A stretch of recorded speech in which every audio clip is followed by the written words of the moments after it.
안녕하세요. 학생, 학부모, 교사 여러분. 이번에는 7번째 강의로요. 아날로그의 재발견이라는 제목을 한번 붙여봤습니다. 기술이 반드시 교육에 항상 옳지만은 않을 겁니다. 교육에 있어서 기술이 최소화되어야 되는 그런 순간도 있을 수 있거든요. 그래서 그런 것들을 여러분들과 같이 한번 이번 강좌에서 살펴보도록 하겠습니다. 여기 제가 교육의 플랫폼 해가지고 가르치고 배우는 기본 수단이다 이렇게 해놨습니다. 구슬, 종이책, 오디오북, 동영상 이렇게 4가지를 제시해 놨습니다. 구슬이라는 건 여러분 잘 아시겠지만 그냥 아무런 도구 없이 가르치는 분도 배우는 사람도 말하고 듣는 거죠. 그냥 말하고 듣는 거. 구슬. 그 다음에 문자가 나오면서 종이책이 나왔잖아요. 책으로 이제 교육이 이루어지기 시작했습니다. 그 다음에 오디오북도 있죠. 듣는 것을 통해서 교육을 우리가 시행할 수도 있습니다. 그 다음에 요즘에 굉장히 핫한 동영상을 통해서 기술이 적용되는 그런 교육을 같이 진행할 수도 있게 되는 것이죠. 그래서 여러분들 이렇게 교육이 이루어지는 수단들이 이렇게 있는데 이런 4가지의 각각의 좀 특징을 한번 살펴볼까요? 구슬을 보시면요.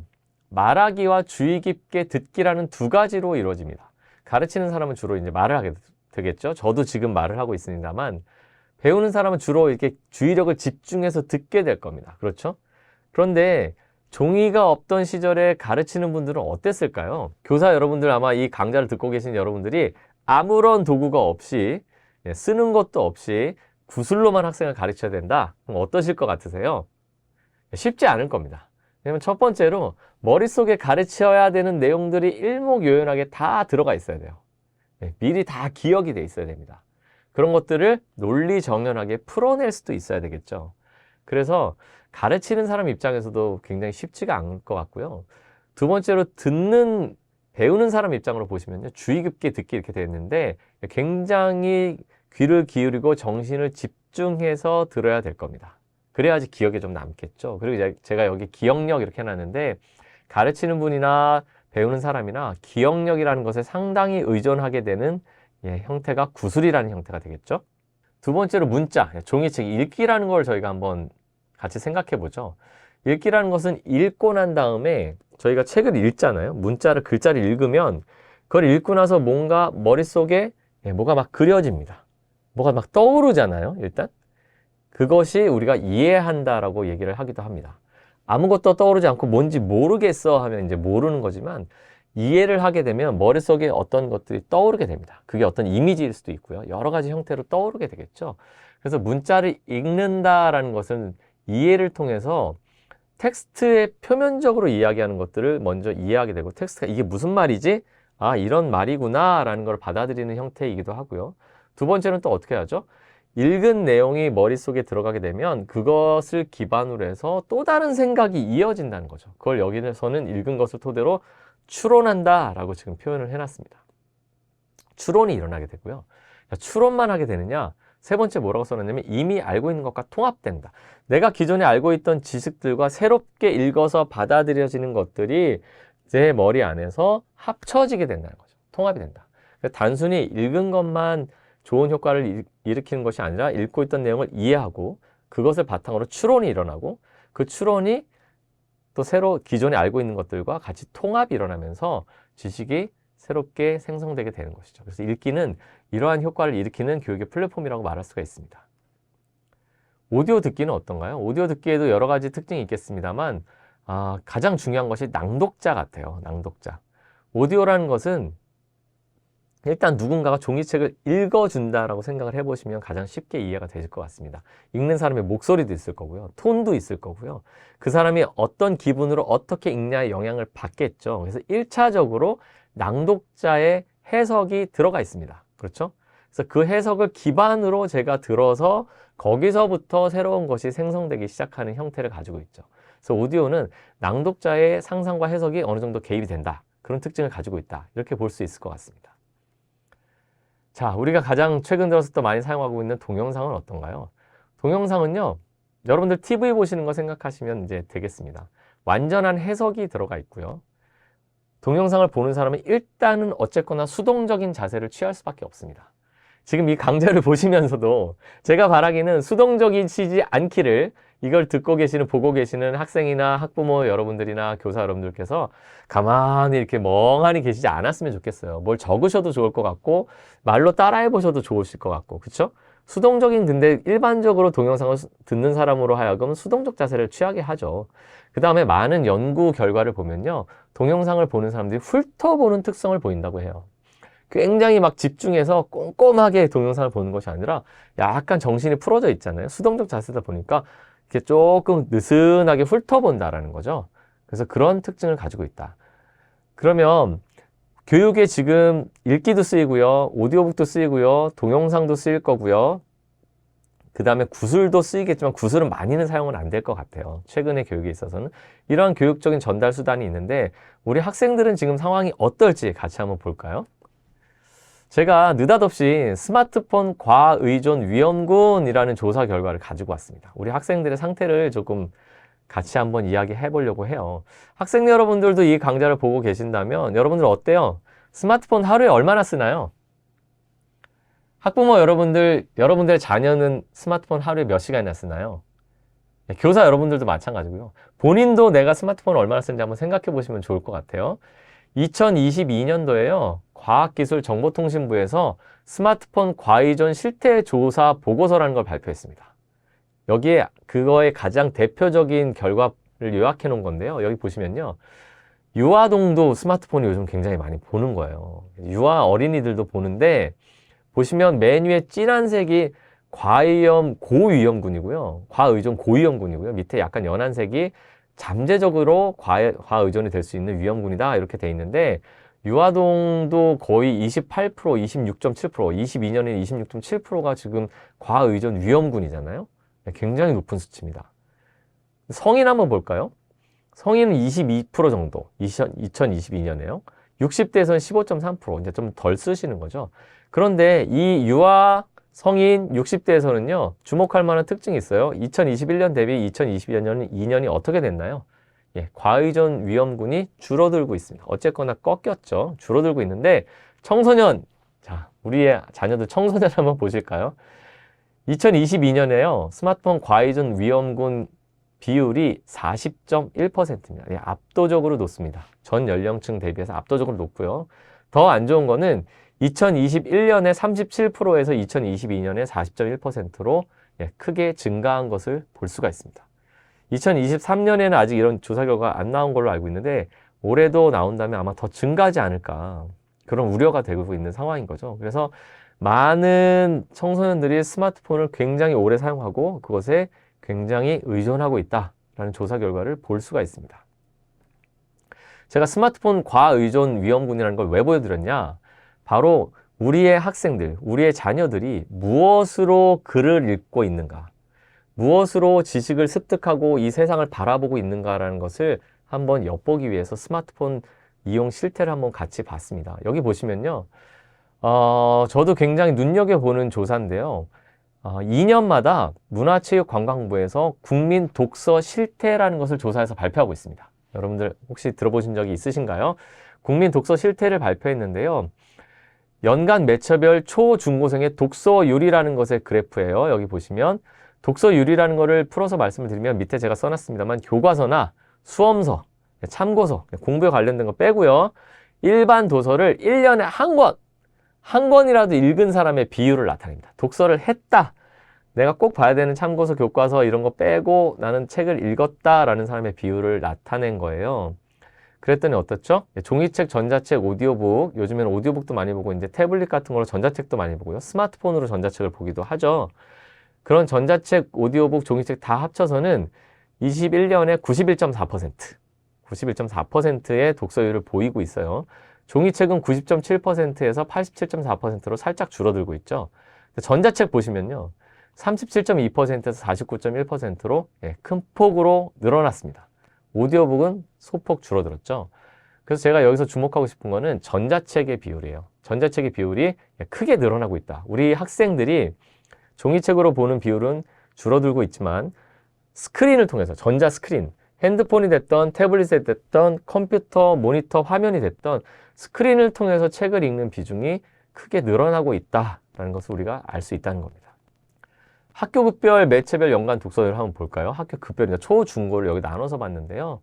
예, 초, 중, 고, 공이 어떻게 됐죠? 전자책의 비율이 늘어나고 있는 것을 볼 수가 있습니다. 초등학교에서도 40.8%였다가 21년에 48.9%, 중학교에서는요 30.6%였다가 50.9%, 고등학교에서는 39.8%였다가 47.4%. 다른 매체들이 전부 다 줄어드는 것에 비해서 전자책은 큰 폭으로 향상되고 있는 것을 볼 수가 있습니다. 큰 폭으로 늘어나고 있죠. 특히 중학교에서는 굉장히 크게 20%포인트 이상 지금 늘어난 것을 볼 수가 있습니다.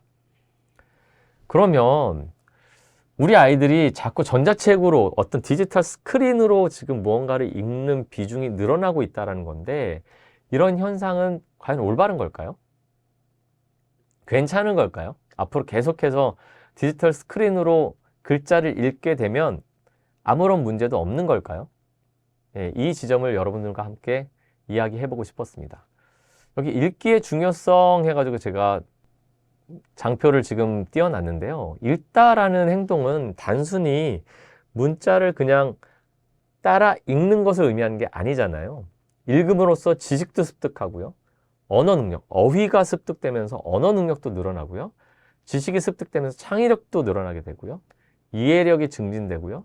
예, 책을 읽는 내용에 따라서 인성도 발달할 수 있습니다. 그래서 읽다라는 행위 자체는 단순히 텍스트를 내가 소리내서 읽는다라는 것이 아니라 저런 다방면에 걸친 효과를 포함하고 있는 거잖아요. 제가 읽었던 책 중에 어떻게 다시 읽을 것인가 라는 외국분이 쓴 책이 있는데요. 그 책을 우리나라 말로 번역한 옴기니 전병근이라는 분이 그 책의 앞쪽에 써놓은 글에서 제가 인상적인 부분이 있어서 가지고 왔습니다. 종이로 읽든 디지털로 읽든 오디오로 듣든 동영상으로 시청을 하든 스스로 생각할 줄 아는 인간 능력의 보존과 함양이야말로 읽기의 목표가 돼야 된다. 저는 굉장히 이 문구가 인상적이었습니다. 읽는 목표가 이분이 뭐라고요? 예, 생각할 줄 아는 인간의 능력, 그거를 지키고 더 발전시키는 게 읽기의 목표가 돼야 된다. 그럼 우리가 생각해 봐야 될 건 이거죠. 전자책으로 읽어도 생각하는데 문제가 없나? 생각하는 능력이 영향이 없나? 긍정적인 영향만 있는 것인가? 이런 것들을 한번 살펴볼 필요가 있을 것 같습니다. 자, 그래서 지금부터 종이책하고 요 디지털 스크린으로 봤을 때 이 매체별 읽기 효과를 한번 저희가 알아보려고 합니다. 여러분들은 어떠신가요? 여러분들 최근 들어서 책을 종이로 많이 보시나요? 저 같은 경우에 종이로 책을 많이 봤는데 몇 년 전에 이북 리더기라는 걸 하나 샀습니다. 제가 미국에 출장 가서 처음으로 샀던 이북 리더기는 아마존의 킨들이라고 하는 거였는데요. 미국 책을 읽을 수 있는 이제 이북 리더기죠.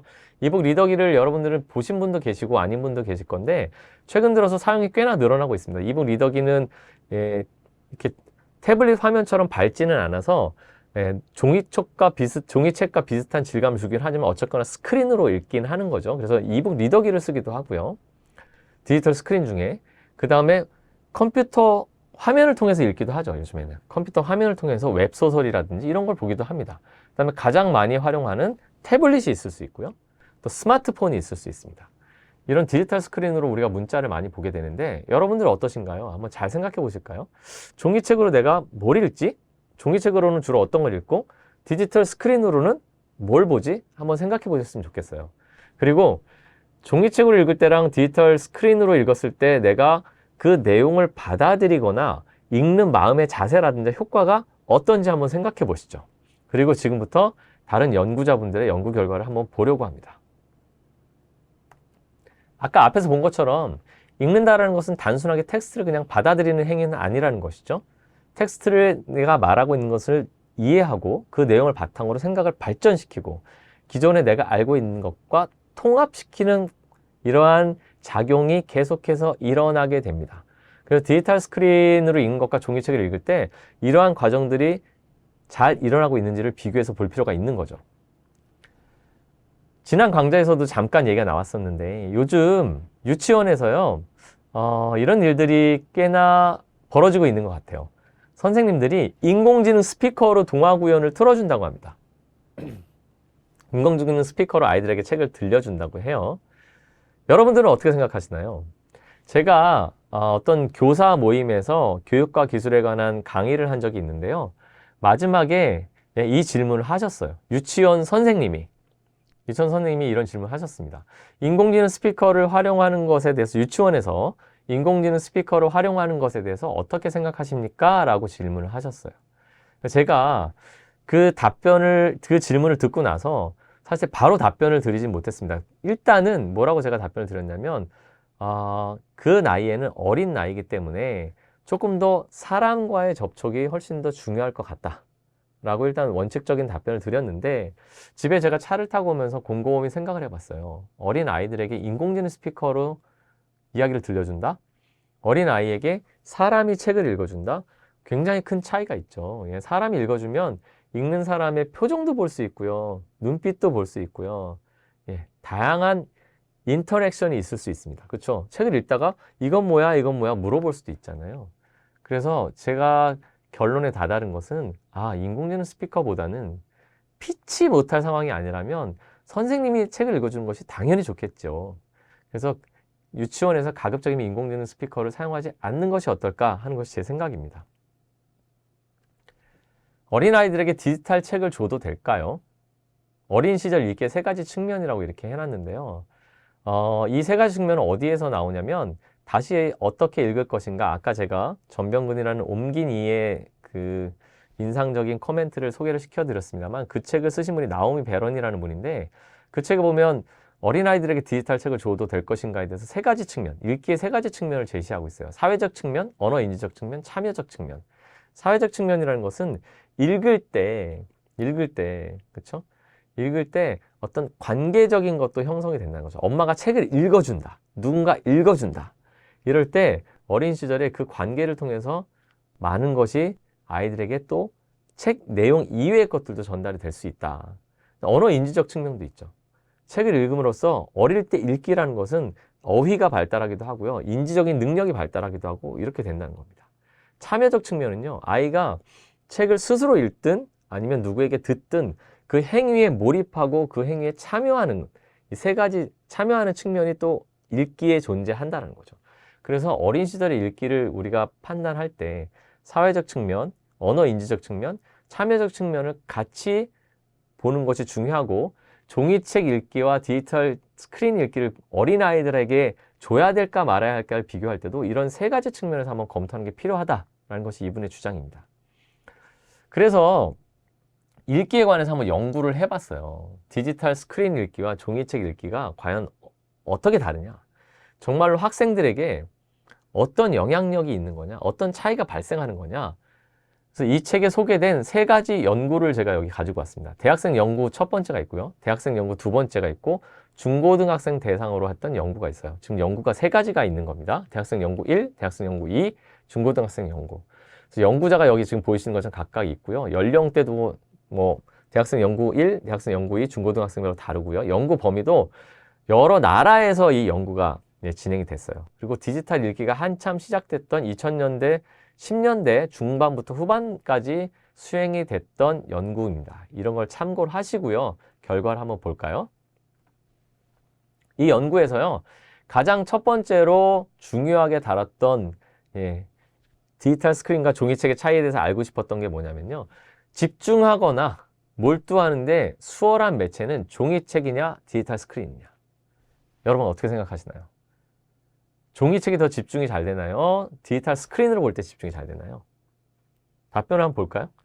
종이책이라는 답변이 압도적으로 많았습니다. 대학생 연구 1에서는요. 응답자의 92%, 대학생 연구 2에서는 82%, 중고등학생 연구에서는 85%가 종이로 읽을 때 집중하거나 몰두하기가 쉽다라고 응답을 했어요. 두 번째, 학습하기 수월한 매체. 집중은 저런데 아마 예상이 되죠, 답변이? 이때도 중고등학생 연구에서 71%의 학생이 종이로 학습할 때 훨씬 더 학습이 쉬워요 라고 대답을 했습니다. 디지털 스크린으로 읽을 때보다 종이로 읽을 때 학습이 더 용이하다 라고 답변을 한 거죠. 그럼 기억, 읽고 난 다음에 얼마나 머릿속에 남나요? 라는 질문에 대해서는 어떻게 답변이 나왔을까요? 대학생 연구 2에서요 72%의 학생이 종이로 읽은 내용이 더 기억이 잘 돼요 라고 답변을 했습니다. 그래서 연구 결과를 보시면 아무래도 저도 그렇습니다만 디지털 읽기를 하게 되면 약간 겉핥기로 읽는 그런 습성이 좀 있죠. 쉽게 넘길 수 있고요. 쉽게 아랫줄로 넘어갈 수 있고요. 다음 페이지로 금방 갈 수 있기 때문에 집중해서 꼼꼼히 읽기보다는 술술 훑어보는 경향이 있습니다. 그런 경향이 아마 반영되지 않았나 하는 생각이 듭니다. 그래서 매체별 학습 효과를 보시면요. 앞에 연구 결과에서 나온 것처럼 이 앞에서 소개시켜드린 연구 결과뿐만 아니라 여러 연구가 실제 지금도 진행이 되고 있습니다. 종이책의 읽기 효과와 디지털 스크린의 읽기 효과가 지금도 연구가 진행되고 있는데 많은 연구에서 종이책의 학습 효과, 여기서 학습 효과라는 거는 똑같은 내용을 읽게 한 다음에 종이책으로도 읽게 하고 스크린으로도 읽게 한 다음에 그 내용을 얼마나 기억하는지 평가를 한다거나 독해가 얼마나 됐는지를 평가했을 때 테스트 성적 같은 것이 종이책으로 읽은 학생의 비교 집단이 더 좋았다라는 것이죠. 그래서 종이책이 디지털 스크린에 비해서는 학습 효과가 더 우수하다라고 말하는 연구 결과가 더 많다, 현재는. 많은 연구가 아직도 진행되고 있기 때문에 제가 언급을 꼭 하고 싶은 거는 아직도 디지털 스크린이 더 좋다라고 나오는 연구 결과도 있는 것으로 압니다. 그러나 많은 결과에서 종이책이 좋다고 발표가 되고 있다. 아직도 연구는 진행되고 있다. 이렇게 받아들이시면 될 것 같습니다. 그래서 디지털로 읽을 때는요. 안 읽을 수는 없잖아요. 우리가 많은 학생들이 이미 스마트 기기를 가지고 있고 학교에도 스마트 기기가 많이 들어올 겁니다. 그리고 심지어는 제가 이전 강좌에서 말씀드렸지만 인공지능 디지털 교과서까지 들어오게 돼요. 디지털 교과서 뭐로 봐야 되나요? 예, 태블릿으로 봐야 됩니다. 컴퓨터로 봐야 돼요. 그러면 디지털 스크린으로 텍스트를 읽게 될 겁니다. 그럼 그럴 때 어떻게 읽는 것이 좋으냐? 컨텐츠에 따라서 디지털 읽기를 선택해 주는 게 좋다. 이게 무슨 말이냐면요. 읽기의 목적이 깊이 읽기 위한 것이냐, 아니면 길이가 짧은 것이냐, 긴 것이냐, 아니면 텍스트를 하나를 집중해서 보는 거냐, 여러 개를 비교해 가면서 읽는 상황이냐에 따라서 디지털 읽기가 달라질 수 있다는 겁니다. 어떨 때 디지털 읽기가 좋을까요? 당연히 길이가 짧거나, 그렇죠? 읽기의 목적이 조금 정보를 획득하기 위해서, 빠르게 정보를 획득하기 위해서 읽어야 된다거나, 아니면 텍스트 여러 개를 비교해 가면서 읽는 상황이거나, 이럴 때는 디지털 읽기가 더 효과적일 수 있다는 겁니다. 빨리빨리 넘어가면서 볼 수 있으니까요. 그 다음에 디지털 스크린으로 읽을 때는요. 디지털 주석 달기 기능을 활용하는 것이 좋겠다라는 이야기를 여기서 지금 제가 드리고 싶습니다. 이건 뭐냐면요. 예, 디지털을 읽을 때 거기다가 내 생각을 이렇게 중간중간 써본다는 거예요. 예를 들면 댓글 달기 기능이나 커멘트 기능 같은 걸 써가지고 활용해가지고 읽으면 생각을 정리해가면서 읽어보라는 거죠. 디지털 스크린으로 읽어야만 한다면, 만약에 뭔가를 읽어야만 한다면 그냥 쭉쭉 읽은 것보다는 중간중간에 내 커멘트를 주석을 달아가면서 읽었을 때 훨씬 더 효과가 좋다. 여러분들 종이책 읽으실 때도 이렇게 연필 같은 걸로 필기하시면서 읽으시는 분들 있잖아요. 그런 분들이 훨씬 더 기억이 오래 남습니다. 왜 어떤 분들은 책 읽었는데 기억이 하나도 안 나요, 이런 분들도 계시거든요. 그런 분들은 한번 이렇게 중간에 연필을 들고 이렇게 뭔가 표시를 하거나 내 생각을 조금씩 정리해 보면서 읽어보시면 훨씬 더 많은 내용을 기억하실 수 있으실 겁니다. 여러 사람이 함께 주석 달기, 여러 사람이 같이 읽으면서 나만이 아니라 다른 사람도 같이 주석을 달아보면 그것도 좋은 디지털 스크린 읽기 전략이 될 수 있다는 거죠. 그 다음에 읽고 있는 텍스트에 나오는 쟁점이나 아이디어, 사람들의 관계도를 나중에 요약해서 한번 그려보는 것도 굉장히 좋은 디지털 읽기 전략이 될 수가 있을 겁니다. 그리고 제가 여기에 긴 글을 읽는 교과 과정이 반드시 필요하다 이렇게 써놨는데요. 이건 뭐냐면요. 디지털 읽기 전략이 꼭 국한된 것만은 아닙니다.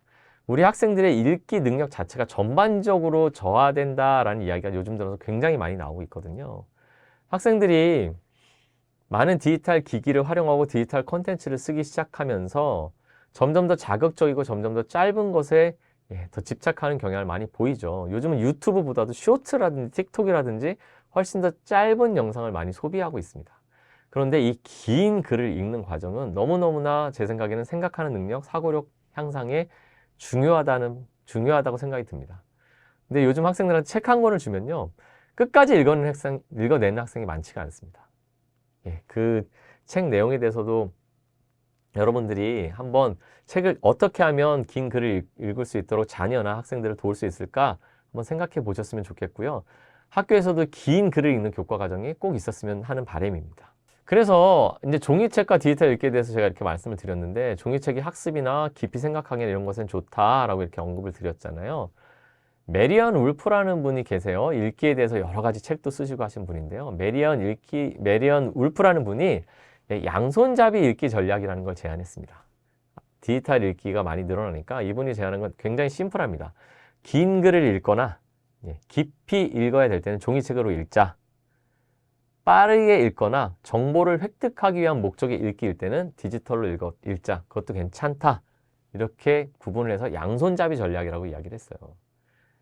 그래서 여러분들이 우리의 자녀들이 우리 학생들은 뭐 성인들도 마찬가지죠. 교사 여러분들이나 학부모 여러분들도 디지털로 뭔가를 읽어야 될 상황이 많이 생기실 거예요. 앞으로 더 많이 생기겠죠.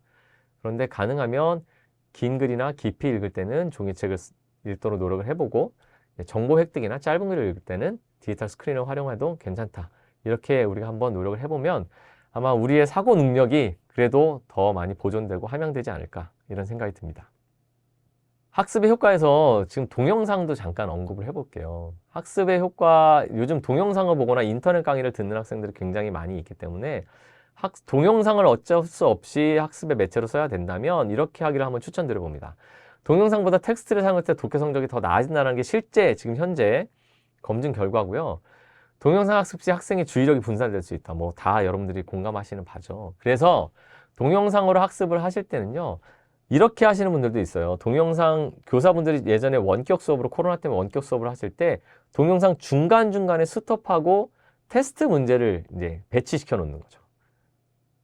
앞에서 본 내용에 대한 물어보는 문제를 배치시켜 둔다든지 이럴 때 훨씬 더 학습 효과가 좋더라. 당연히 더 집중해서 보겠죠. 그리고 잠깐 끊고 주의를 환기시키고 이렇게 하는 효과가 있다는 겁니다. 그래서 동영상으로 학습을 진행하게 될 때는 학생들의 주의력을 집중시키기 위한 어떤 수단을 배치하는 것이 좋다. 그런데 그것이 단답형 시험이거나 이러면 효과가 더 좋더라. 이렇게 이해하시면 좋을 것 같습니다. 오디오도 지금 여기 제가 오디오의 학습 효과에 대해서 이렇게 해놨는데요. 오디오도 읽기의 기본 기술을 이미 획득한 학생들은 오디오보다는 텍스트를 사용했을 때 독해 성적이 대체로 더 좋다라는 게 일반적인 연구 결과입니다. 근데 학생들이요, 되게 특이한 특징을 보이는 게요. 글로 된 텍스트보다 오디오를 사용할 때는 그걸 다시 듣기를 싫어한대요. 다시 복습을 하는 걸 꺼리는 경향이 있다. 그래서 여기도 마찬가지로 오디오만 딱 사용하지 말고 텍스트를 같이 활용하면 오디오를 활용한 학습 효과를 개선할 수 있다. 이런 결과가 있다고 합니다. 스웨덴의 교육정책 변화에 대해서 제가 조금 여기 소개를 시켜드리면서 마무리를 하려고 합니다. 2023년 9월 11일에 더 가디언지에 이런 기사가 나왔어요. 스웨덴에서 다시 이제 디지털 활용 교육에서 종이로 돌아간다. Back to Basic Schooling Works를 온 페이퍼로 돌아간다. 이렇게 종이책으로 돌아간다 이렇게 해놨습니다. 그러면서 스웨덴 교육부 장관의 이 기사를 읽어보시면 6세 이하에서는요 아예 디지털 기기 활용 교육을 중단하기로 결정했다라는 언급을 보실 수가 있습니다. 그리고 태블릿이나 온라인 검색 키보드 활용 시간을 줄이면서 조용한 종이책이나 조용한 독서 필기 연습을 시키겠다. 교육부 장관이 이렇게 언급을 했습니다. 스웨덴이 공교육이 굉장히 활성화된 나라거든요. 우리나라나 동남아권의 나라들처럼 사교육이 이렇게 활성화되어 있지 않은 나라입니다. 왜 이런 결정을 내렸냐면 이 기사를 읽어보시면요. 스웨덴 학생들의 읽기 능력 그 평가가 있어요. 국제 읽기 능력 평가가 있는데 거기에서 점수가 4학년 학생들이 이렇게 떨어졌다고요. 그래서 그걸 보고 나서 스웨덴 교육부에서 디지털 교육을 너무 어린 나이에서부터 시키면 안 되겠구나 라는 결론에 도달한 거죠. 그래서 다시 종이로 돌아가기로 했다. 이런 기사를 볼 수가 있습니다. 자, 어떠셨나요, 여러분? 아날로그를 좀 재발견하셨나요? 우리가 놓지 말아야 할 것들, 굉장히 많은 것들이 있지만 읽기를 할 때 종이책이 갖는 특별한 혜택, 어떻게 보면 더 오래 기억하게 해주고 더 마음속 깊이 새겨지는 것은 종이책이라는 주제로 제가 좀 말씀을 드렸는데요. 여러분들 한번 스스로도 한번 판단해 보시기를 바라겠고요. 기술을 우리가 항상 어느 때나 최대한 많이 써야 되는 것은 아니다. 아날로그가 더 좋을 때도 있다. 이런 말씀을 드리면서 이번 강좌를 마치도록 하겠습니다. 감사합니다.